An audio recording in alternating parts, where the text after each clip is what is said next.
Are you curious about Gestalt language processing? You are not alone. Join me, Karyn Lewis, and speech therapy PD for our podcast, The Gestalt Get Together. Our episodes try to balance the enthusiasm and excitement about GLP and its associated intervention ideas, as well as a healthy dose of skepticism about how to understand and integrate this paradigm shift into your career and the field at large. We hope that you can get together with us to learn more about Gestalts.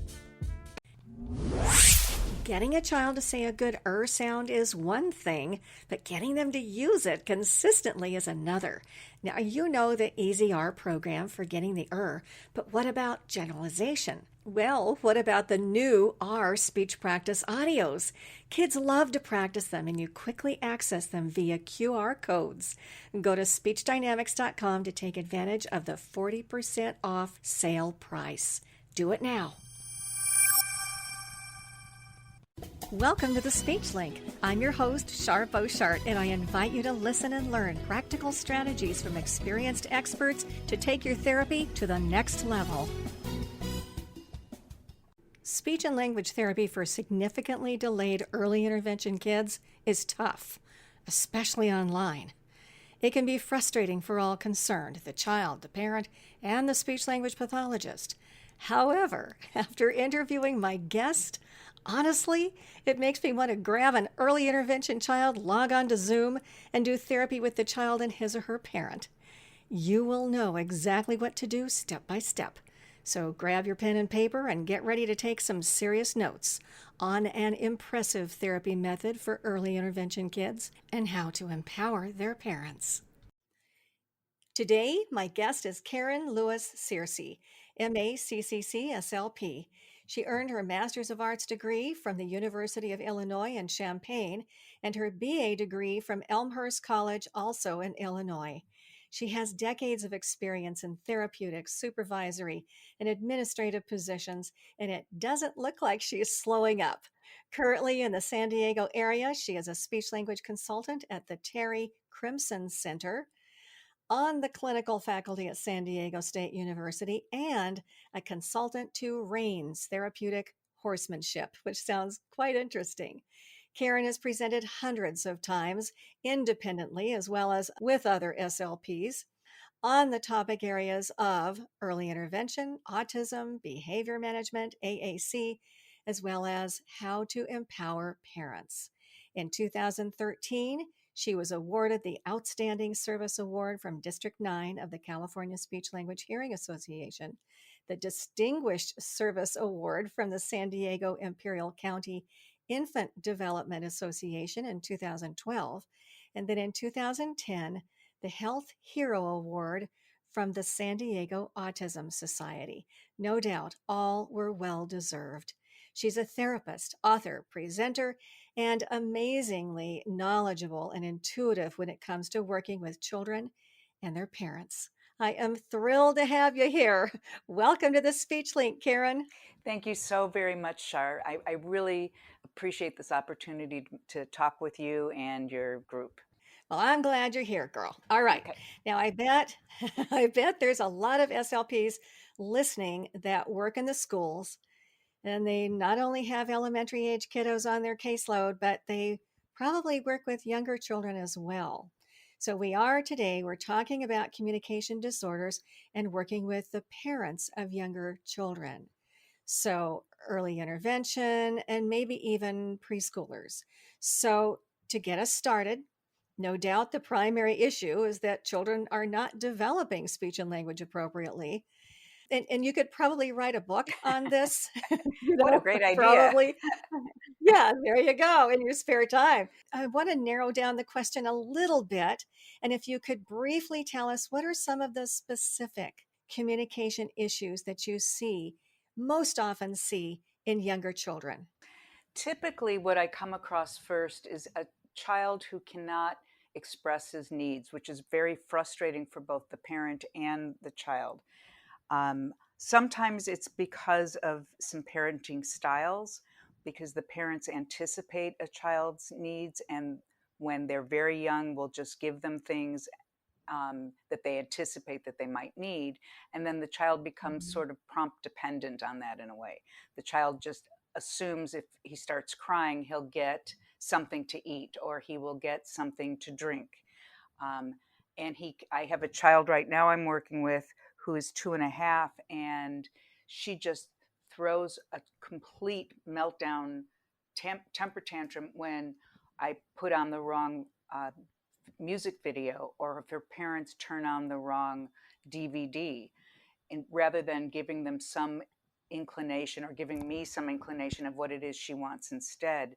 So what we're working on is trying to empower the parents by giving them a way that they can help their child communicate before we even know what the diagnosis is.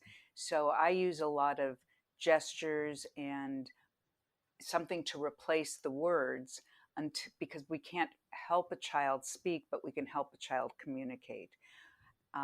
I don't really know until I've been working with the child if they have a comprehension problem, if they're understanding how to decode a message that they're getting from a parent. So I start sort of backwards. I help them encode. I help them tell their parents what want to they want their parents to do. Mm-hmm. I'm thinking about that crying behavior or, whatever that type of behavior is that can be categorized probably as a behavioral issue.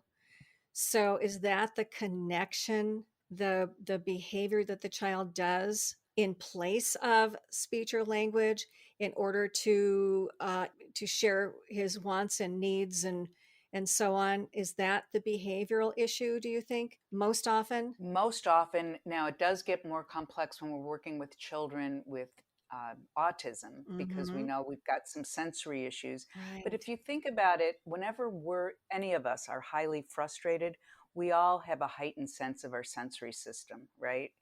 So I think that that's why we see so many children with autism having sensory needs, because they're so frustrated by their inefficient ability to communicate. And then we have parents who respond differently. If a child can't communicate their needs efficiently, we may have one parent who will again anticipate the child's needs or give them lots of options. You want something to drink, you want something to eat, you want something to play with. Hmm. Then we've got other parents who get very impatient with their children, and not because they weren't patient to start out with. By the time we meet them, they've had like 2 years probably of an ineffective form of communication. And that's why I'm such a proponent of early intervention, because I want to get in there and help develop that parent-child interaction before it gets fully disrupted. Yes. Oh, that makes so much sense to me. How do you do this? I mean, we're in the middle of COVID. It's probably better, quotes, to go to the person's home or maybe in a clinical environment where everybody's there and we can see one another in person and so on. But, just a personal view here, what's going on with all of that? How do you do this type of interaction with the parent and then sort of modeling with the child?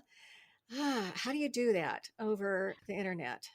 So I've been a speech and language therapist for 45 years, and I've been doing telepractice since March. Mm-hmm. This is a real huge learning curve for me, along with the rest of the world. Um, the irony for me is that in 2007, I started working with a research group. We were trying to develop the earliest intervention for children at risk for autism. So we call it, we stopped using the term autism because we were working with children under the age of 3, and it was really concerning the parents to be told that they needed to enroll in a program for possible autism. Right. So we call it children at risk for communicating and relating. Mm-hmm. And it's called Project Impact for Toddlers, which is based on the work of Brooke Ingersoll, who is a psychologist and autism researcher, and Anna Dvorak, who is a speech and language pathologist. And they developed a program for older children called Project Impact. And this committee that I've been on since 2007, we've developed it further to include specifically activities for parent-child interaction. And the whole concept was based on our need to coach parents. And we Mm-hmm. tried to move away from the term parent education, because that's just implying that the parents did something wrong. That's how the parents often hear it. I didn't know I was supposed to do that. I wish I'd had a book. So we've gotten rid of the term parent education, and we talk about parent coaching. And I personally use the term reciprocal coaching, because I want the parent to feel, and I believe it, that the parent can coach me about their family dynamic and about their child, and I can coach them about which strategies we're going to trial and see which one is going to resonate for their particular child or their particular family. Um, so when the pandemic hit and we were all told, well, we have to do telehealth, this group and I met for our monthly meeting in sort of a panic state of, how do we do this? How do we do all of this through telehealth? And we laughed at ourselves, because we realized this is all about parent coaching. And the pandemic has forced us to do it even more so, because we don't have direct access to the child. And oftentimes, and a student just asked me this question this week, what if a parent doesn't want to learn how to stimulate their child for speech and language? They just want us as the professionals to, quote, fix, end quote, the child. Yes. And I said, that's the beauty of having to do telehealth right now, because that's not an option. At least here in San Diego, my students, this is their first rotation. Actually, this group, the spring group, this will be their second rotation to do clinical work. And they've never been able to do face-to-face, because San Diego State University is not allowing graduate students on campus. So we're doing all of our work via telehealth, and it's been challenging, but it's forced the students to work directly with the parents and coach the parents. And I'm having to teach coaching to my students. I can say teach to the students, because they're actually in an education academic environment. Sure. But it's been it's been less difficult than I thought it would be. And I'm hearing that from a lot of therapists, not so much teachers. And I do have to say, I was on a Zoom yesterday in a classroom with 23 students, and I understand that's different than what we're doing when we're doing one-to-one treatment. But I've only done one-to-one treatment, with the exception of some paired peer groups in the past.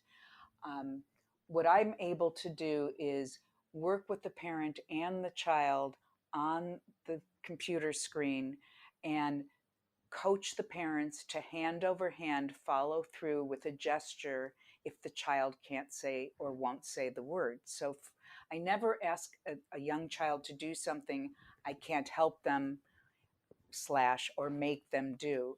And that's sort of the tenet I make sure that I'm stressing with the parent. Make sure that you don't ask them to do something you can't follow through with. That's very, very important. Yes. So your approach is pretty much coaching the parent and for them to work with their child. Is that pretty much what you're doing? I mean, you're doing that now pretty much online. The situation is a little bit different, because when you're in person, you can model. Right. But so your coaching has been enhanced via Zoom, I would say. Is that what's happening then? It absolutely is. And I'm finding it pretty refreshing, because it's forcing me to not do it myself. One of our other tenets in our work with Project Impact for Toddlers, and in my program, Parent Child Sign and Speak, is to make sure we don't outshine the parent. It's so simple when we're in the clinical setting or in a home, because we become the experts on stimulating language and facilitating responses. We can work with a child, and in a minute we can follow through. Well, that's harder for the parent, because they've got the emotional overlay that we don't have. They've got this sense, many of the parents have the sense that I'm doing something wrong all the time, because I can't get my child to do it, but the professional, can get my child to do it. So why don't I just let the professional do it? And that's why an early intervention It's very, very important to empower the parents so that they feel that they can try these things. And we shape their behavior in the same way we shape young children's behavior. Every time they come close to the target, even though they haven't gotten the target, we make sure that we reinforce them. So we say, that was a really good try, Mom. I'm so glad you did it. Or I hear myself saying this a lot to parents on telepractice now. That was perfect timing, Mom. Now, she missed 5 other opportunities to hand over hand, have her child gesture for on when I've turned the music off, because as soon as Mom takes her hand and helps her gesture on, I immediately turn the music on. But Mom may have missed 5 opportunities before that to do that. I don't criticize that. I just keep saying, okay, this time I want you to take her hand and help her do on. And then that way the child is seeing the connection. It's sort of a cause and effect. Mm-hmm. If I do this, then I will get what I want, which is the music on. Then as we start to work with the parent and the child, we'll see, will the child start to try verbal word approximations? We don't know if the child has apraxia. We don't know if the child is not understanding what the target is. We don't know if the child doesn't understand the concept of imitation. But these are the dynamic probes we're going to do to find out. Most children will start doing gestures independently when they understand what it is that we want them to do. And from that point, they will start fading their use of prompts, fading their use of gestures to use the words instead, because that becomes more efficient for them. Now, you use the word sign and signs and gestures. So, are you talking about signs as in sign language, or are you making up signs as you're going along? Or you know what I'm saying, or the parent comes up with something, or are you talking about sign language and you're saying, okay, here is the sign for more, or a sign for whatever. I know that one's used quite a bit, but get us into some therapy here. Okay. Okay, well, I'm really glad that you used the example of more, because I don't want families to use more, want, or please. Okay, Because a good. lot of times we will hear somebody say, oh, my child or the child I'm working with has a mean length of utterance, MLU, of 4 to 5 words. Give me an example. I want cookie, please. I want go, please. I want more, please. I want all done, please. Well, we know from developmental viewpoints in literature that pronouns are later developing. So I is probably not going to be one of the first words. Hmm. Want is an interchangeable action word, verb. So I can't really visualize want, but I can pair want with virtually anything. The object itself is very specific. I want cookie, I want ball, I want play, I want all done. Those are very explicit. And then please is a very polite term, but it's the I, the want, and the please become, for children with language disorders, they become frozen phrases and or just chunks of consonant vowel combinations that have no pure meaning to the child. Hmm. So I start out with carrier phrases of 2 words, really, because I'm targeting 1 word for the child, and it's usually an object because that's the most motivating for the child. So I will teach the child to gesture for cracker or go or all done, and I'll pair it with another word in front of it so that that becomes my carrier word, close word.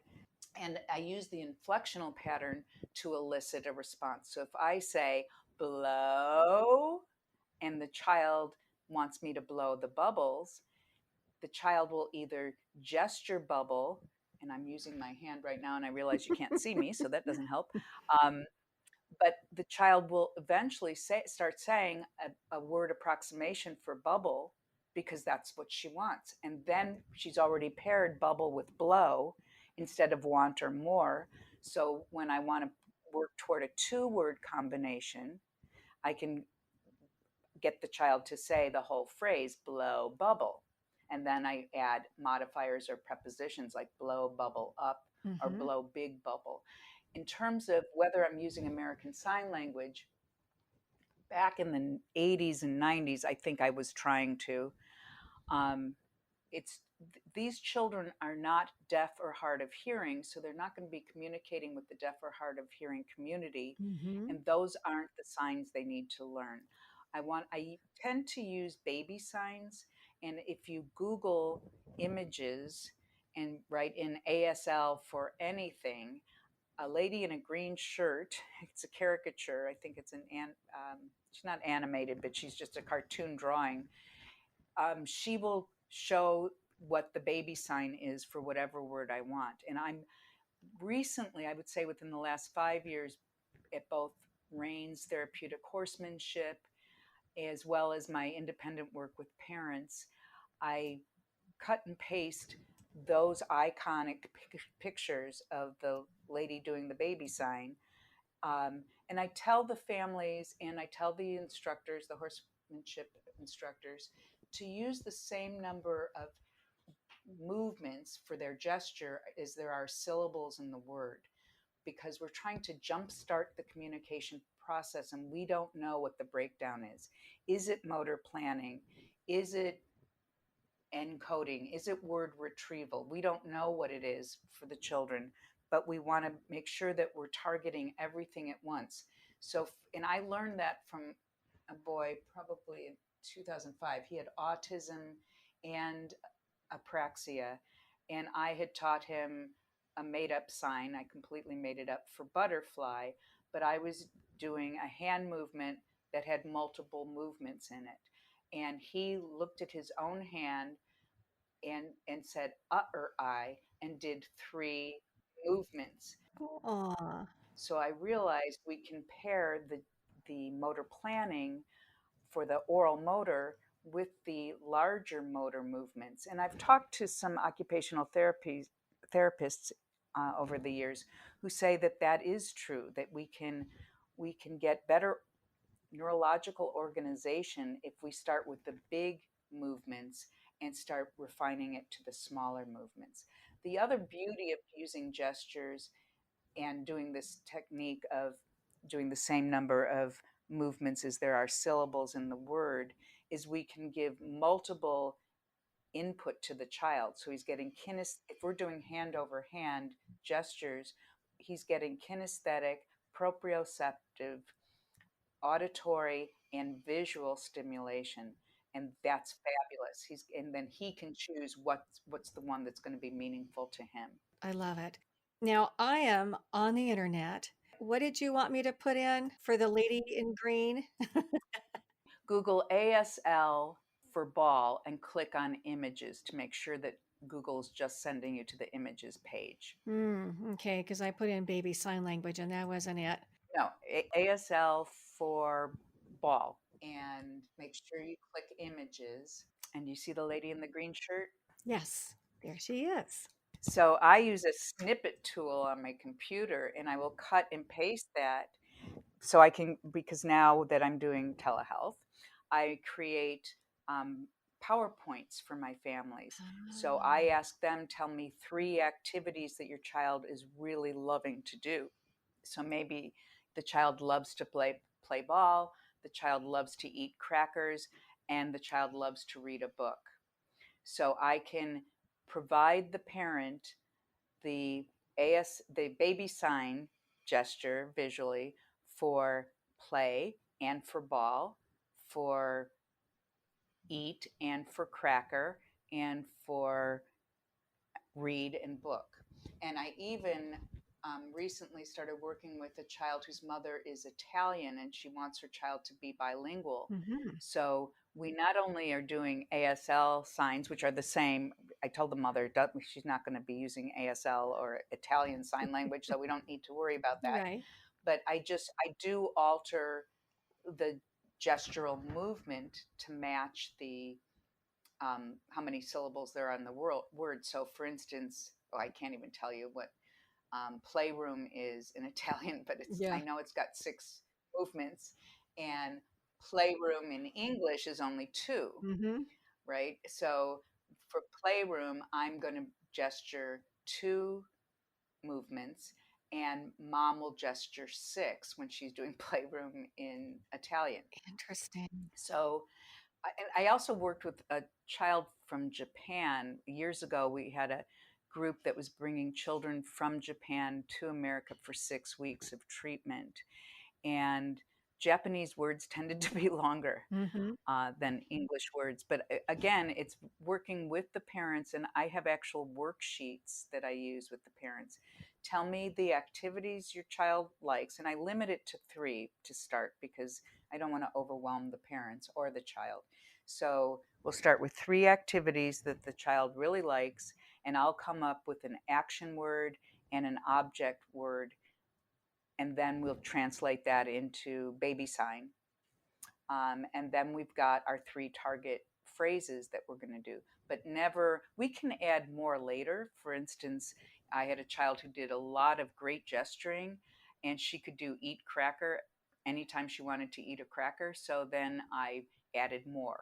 So it's not that I'm saying that those words are bad. I understand the value of those words and we can add them later. But when we're trying to jumpstart the communication system, we have to start at a level that's very meaningful. I want the child to recognize that absolutely every single utterance has an explicit meaning. Let me just say it works really great when the parent understands it and is able to follow through. Last semester, it was a little challenging because if you have a child, a parent who can't follow through or is overwhelmed, as we all are right now during the pandemic, Right. um, it's just she can't seem to follow through. So our focus has to be on encouraging the parent to follow through, and then we'll get the child's follow through. And are you saying, is the parent saying that she doesn't or he doesn't have time to do this? Or are you talking about, are they just having difficulty learning how to sort of apply this, or both? I think it's more that the latter. I think it's more that they're having difficulty learning to apply it because it's much easier, for instance, to give the child a bowl of ice cream to eat than to hear her screaming. Okay. And I completely understand that. If the child doesn't want to sit in front of the computer, which is happening a lot, I think we're all experiencing that to some extent. Hmm. Um, we want to make sure that we can encourage the parent, just like we do encourage a child. If we're working one on one with a child, we're going to give him so much verbal reinforcement, so much verbal praise. We have to do that with the parent as well, but we have to be authentic. We have to be genuine in our responses. And I think that's harder for younger therapists because they feel pretty overwhelmed. The parents are generally a little bit older than they are. The parents have children, and most of my students do not.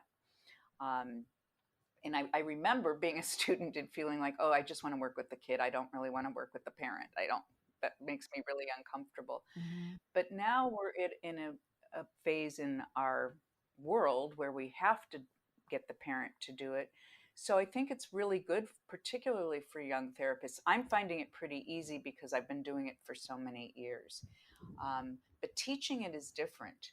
And getting a young clinician to trial things where they're feeling pretty overwhelmed by the process and they're just learning how to chew gum and walk at the same time. It's Right. really what they're trying to do. They're trying to integrate what they've learned in their academic studies into a clinical experience, which is challenging. If any of us can think back to when we were going through graduate school, that was challenging in and of itself. Yes. But now they're having to do it where they're dealing with parents one on one and they're having to have the parent follow through. And it I really feel for the students. This whole academic year 2021 has been really challenging. Yes, it's above and beyond. Now, thinking of the parent again, and I know that parents have immediate situations and immediate needs, and that, old habits die hard. Right. So, do you ever, or is it advisable to mention to the parent And I would never use the word homework with them, Yes. but do you ever give them, like, here's 3 things that, that you could focus on this week with Johnny? Yes, that's a very good question. And I'm so glad you said you never used the homework word with parents. That was one of the complaints that one of our focus groups had about clinicians, that we're always talking about homework. It's got to be it's got to be in the moment. And one of my goals always, and what I tell my students as well as what I think myself when I'm doing therapy, is I want the parent to feel successful in the interaction, because that's really what's going to keep the parent motivated. If I don't feel like I can do this, I'm not going to keep trying. Right. So we've got to find that moment where the parent is going to be successful. Um, I've had I've asked parents to use those 3 activities. That's why I try to choose things that they do or automatically with their child. So, for instance, if a child doesn't like to take a bath, he doesn't like water, we're not going to choose that as a communication option, Mhm. because there are 3 strategies or elements that we're really focusing in on with all children. I know this has been used a lot with children with autism, but we do it with everybody. We want communicative temptations and playful obstruction.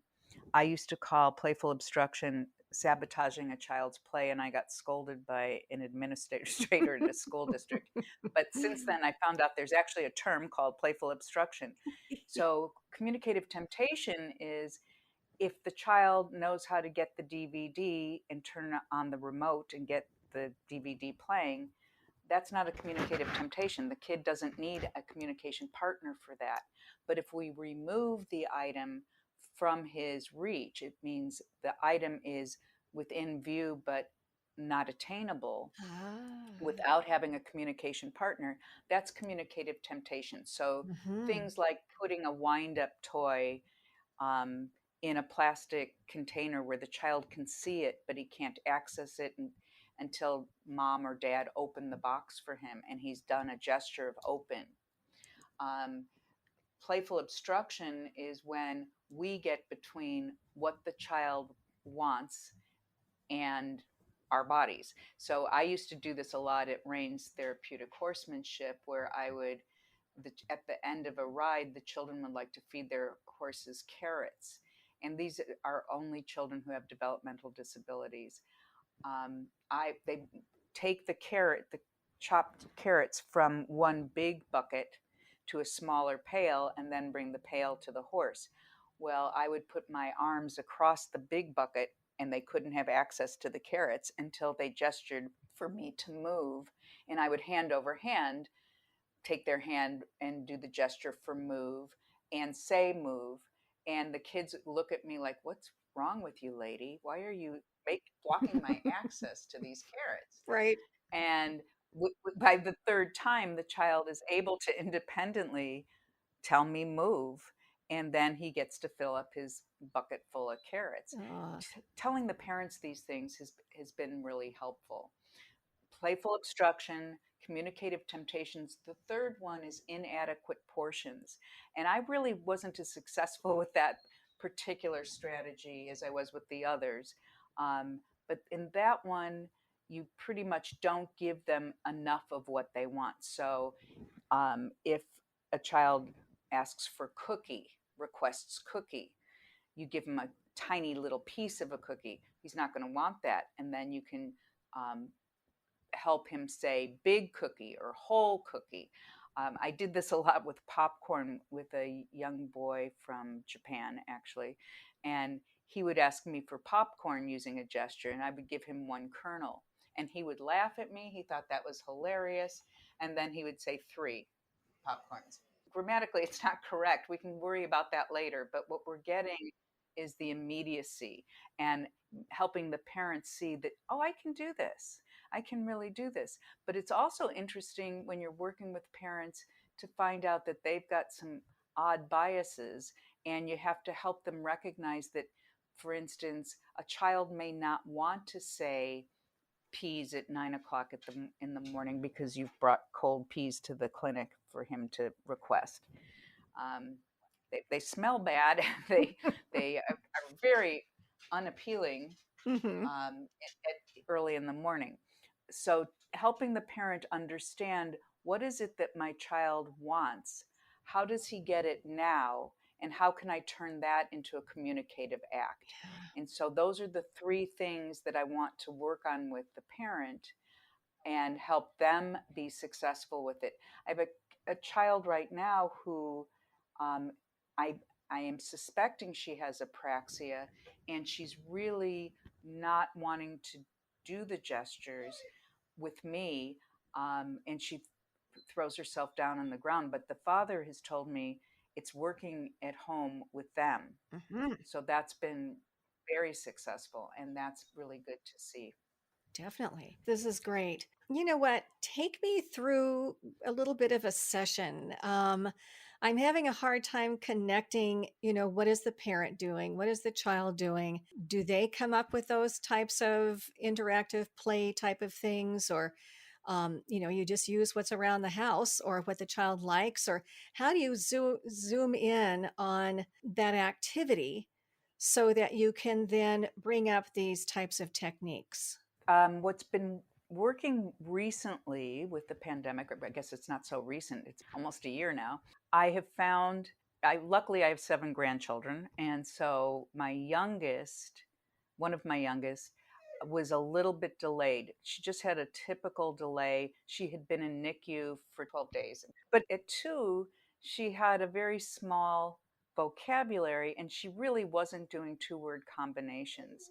And I started using the gestures with her because all she needed was the visual to see, oh, I got to say the whole thing. Hmm. Um, and she and my daughter taught me that Coco Melons is a great music video YouTube for children. Hmm.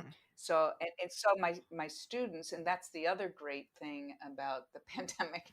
Trying to find a silver lining here. Right. Um, my students have become way more creative in making their own materials because they've had to. Hmm. Um, it's really hard to maintain a child's interest to the screen. Right. And that's why I've been using PowerPoints with pictures on it for getting those gestures taught to the children.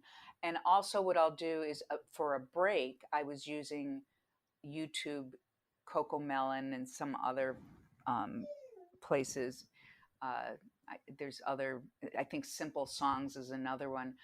They have music videos of familiar nursery rhymes like Old MacDonald and Wheels on the Bus, things that we would use in therapy anyway. Hmm. We use, in addition to the gestures, we use, well, one of the ways we use the gestures is we use them in song and nursery rhymes so that the children can fill in the blanks on something familiar. So if we're doing Itsy Bitsy Spider Crawled, and we wait and we wait, and that's something that we have to teach parents. That's something I have to teach my clinicians and my student clinicians, and something that I have to remember myself.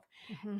We Itsy Bitsy Spider Crawled, wait, wait, wait. Then we can use the gesture for up, but we don't say the word yet. Hmm. Wait, wait, wait.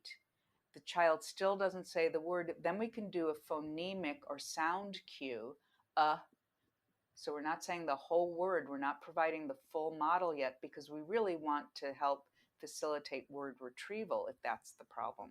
We don't know what the problem is from the beginning, but we have to teach that to the parents. So I can do that. I've started using that with the Coco Melon songs where I'll do Wheels of the Bus. You can slow down. I don't know if anybody knows this. My students taught me this. You can slow down the speed of the YouTube video, which I never knew. I didn't know that.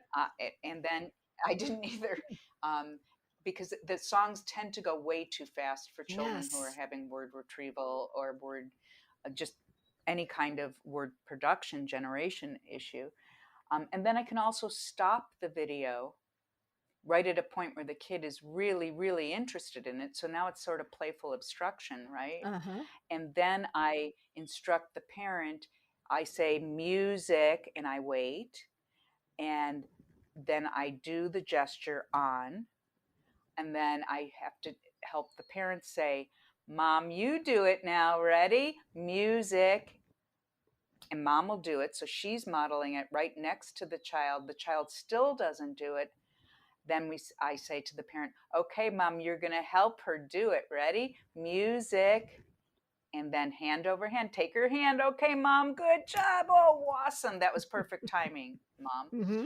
And it wasn't. I had to do a lot of cajoling to get mom to do that.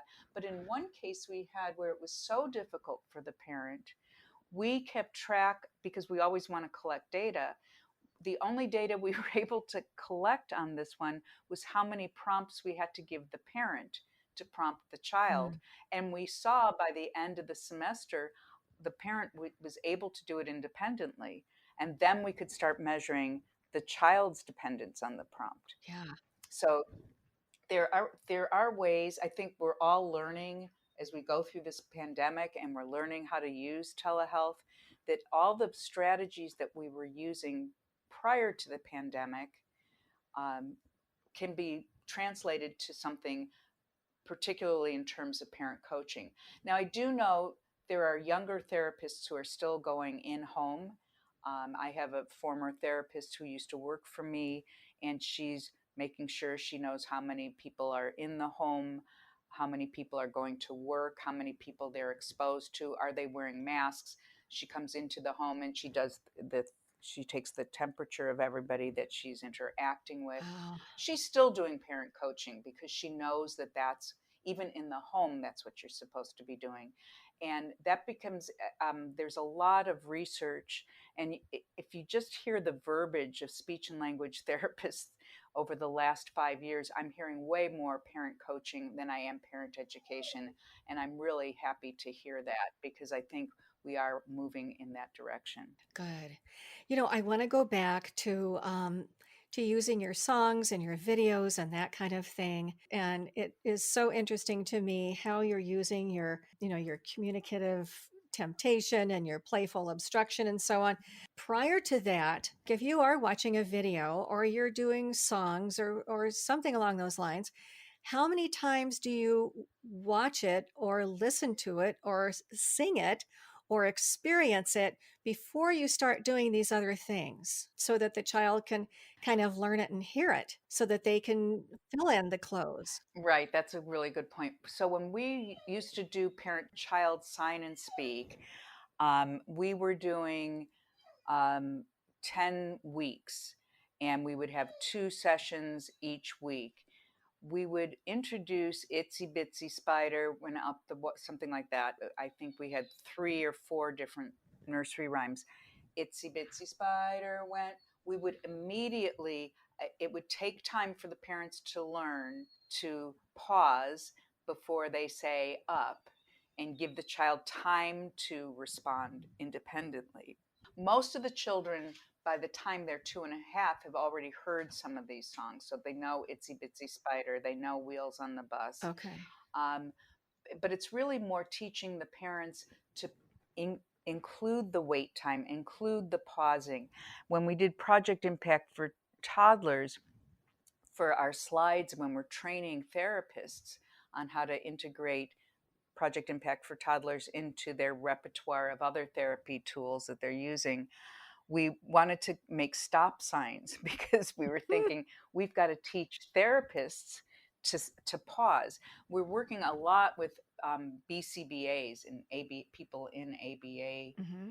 therapy, and teaching them, you got to give the kid time to decode what it is we want them to do and encode a response. And for some children, that can take a long time. I worked with a 16-year-old with autism years ago, and I actually timed it. It was 45 seconds before he could process a question.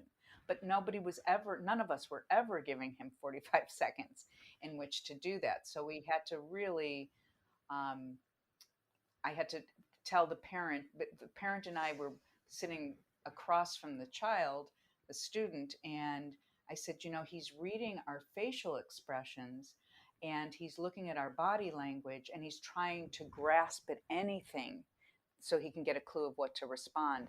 So I said to mom, just freeze after I ask him a question, and I'll freeze. and he behind him on the wall was a clock with a second hand, so I was able to actually time it. And I said, Aaron, are you wearing blue or red jeans today? And he jumped up out of his seat and said, red jeans, red jeans. And he kept looking at our faces, but we weren't moving. Our bodies weren't moving. Our faces weren't moving. And he finally sat down and he looked down at his pants and he looked back up at me and he said, blue jeans. And that was when I realized that's unusual to have a 45-second time delay like that. Yeah.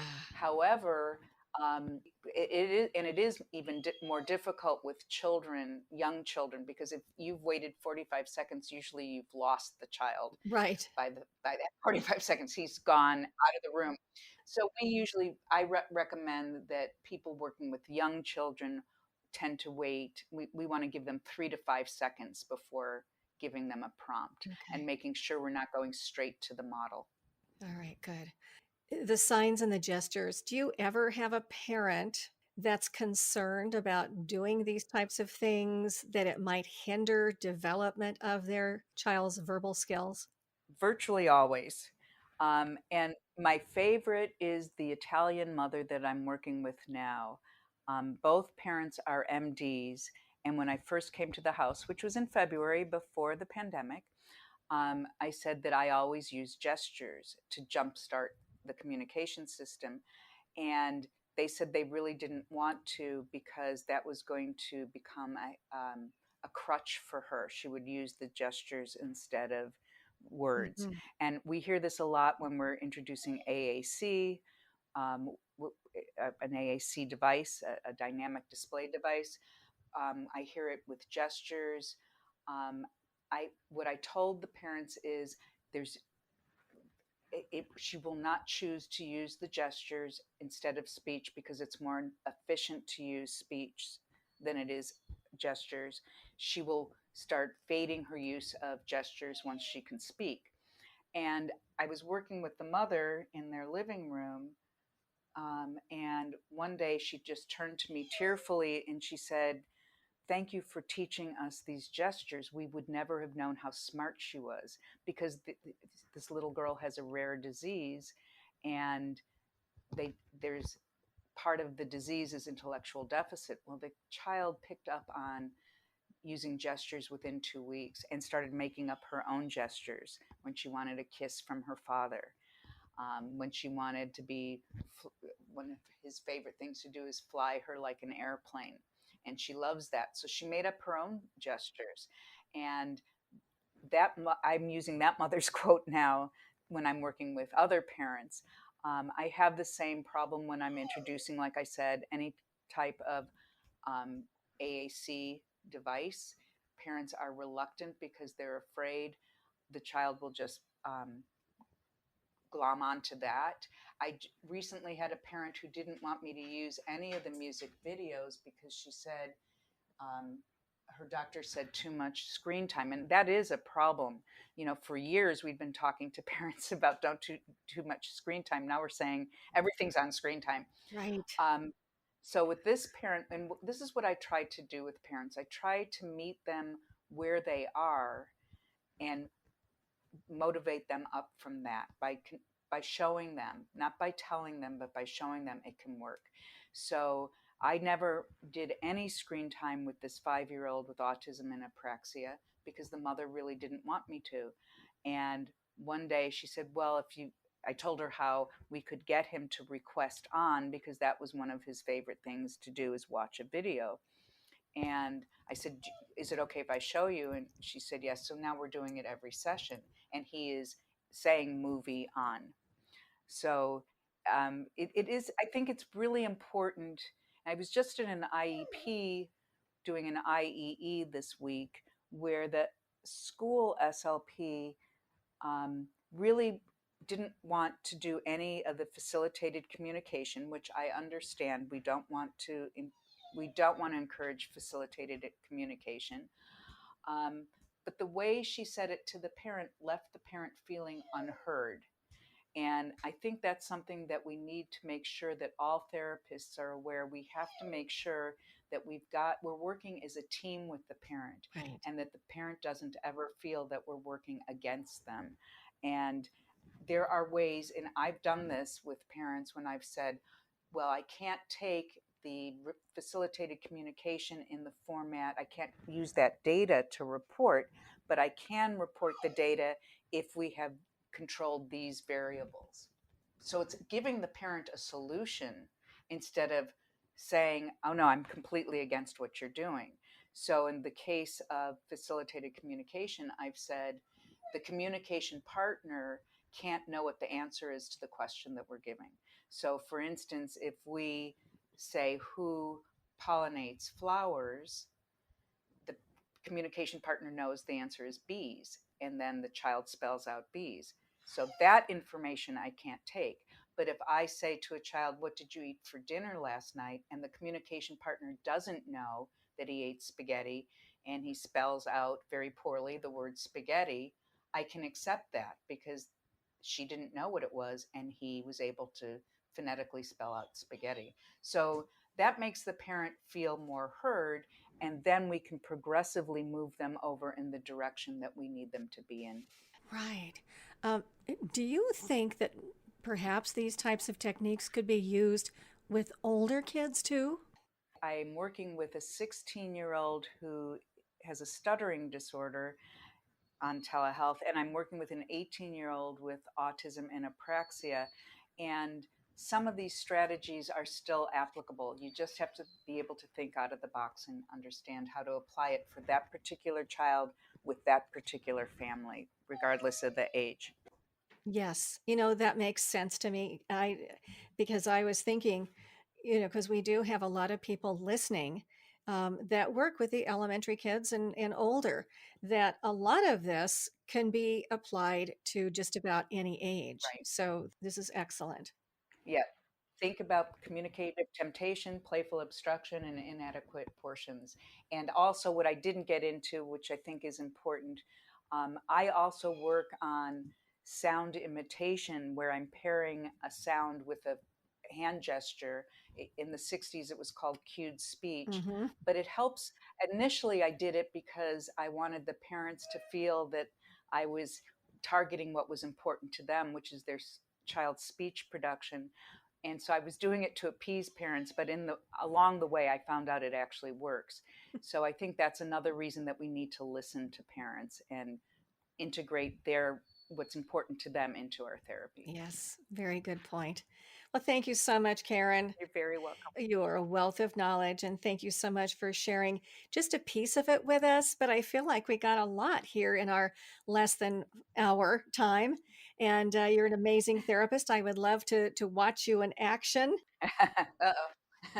I wanted to ask you, do you have a website or is there an email? Would you mind us contacting you? No, my email is great. It's Karyn, KARYNLS 2 @gmail. I do have a book, which is Early Intervention for Speech and Language Empowering Parents, but it was published in 2011, and I'm in the process of rewriting it. It's through Plural Publishing Company here in San Diego, and they specialize in speech and language and audiology textbooks. Hmm. But I would hold off on purchasing my book until then. There Okay. is a DVD with the original one, which does show some of the things, but I'm trying to rework it a little bit. Okay. Is that on Plural as well, the DVD? Yes, it's on Plural. It's also on Amazon. Yeah, Okay, yeah. great. All right. It comes with the book.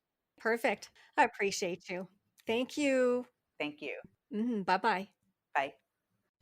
Thank you for listening to the Speech Link. Please check out my other offerings at my website, charvoshart.com, and also speechtherapypd.com. See you next time for more interviews, information, and insights. Until then, thank you so much for all that you do with your speech kids. Be well, and God bless.